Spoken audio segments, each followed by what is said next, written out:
నమస్తే అండి. Last time నేను భూగర్భ వెంకటేశ్వర స్వామి వారి ఆలయం గురించి పెట్టినప్పుడు నాకు ఒకరు కామెంట్ చేశారండి. ఇక్కడ ఉన్న అసలైన క్షేత్రం 108 శివలింగాల క్షేత్రం. ఆ క్షేత్రం గురించి చెప్పలేదు అని చెప్పేసి. అయితే ఆ క్షేత్రం గురించి నేను పూర్తిగా ఒక వీడియో చేద్దామని చెప్పేసి పెట్టలేదన్నమాట. అయితే ఇప్పుడు ఆ క్షేత్రం గురించి తెలుసుకుందాం రండి. ఆంధ్రప్రదేశ్‌లోని తూర్పుగోదావరి జిల్లాలో బిక్కవోలు సమీపంలోని ఇళ్లపల్లి గ్రామంలో ఈ అద్భుతమైన శైవక్షేత్రం ఉంది అండి.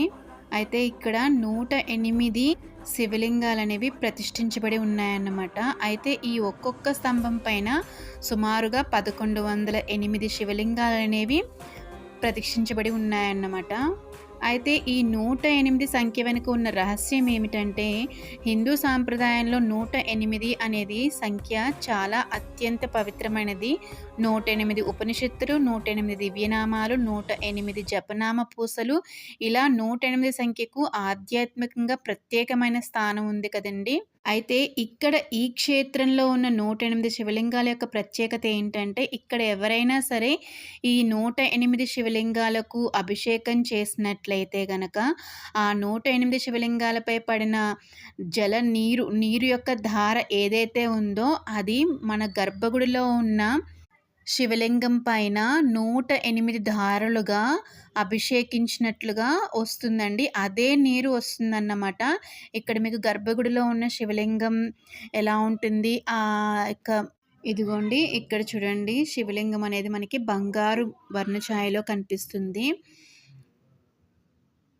ఇక్కడ ముందుగా స్వామివారు ఇలా బంగారు వర్ణఛాయలో కనిపిస్తారండి. చూడండి 108 ఇలా కనిపిస్తున్నాయి చూడండి, చక్కగా ఎంత బాగా పడుతుందో, 108 ధారలుగా పడుతుందండి. తర్వాత ఇక్కడ ఉన్న పూజారి గారు ఎవరైతే ఒక శుభ్రమైన క్లాత్‌తో ఇలా తుడుస్తారండి. తుడిచిన వెంటనే ఆ బంగారు వర్ణఛాయ ఏదైతే ఉందో అది కనిపించకుండా పోయి మళ్ళీ స్వామివారి నిజ స్వరూపం అనేది బయటపడుతుందన్నమాట.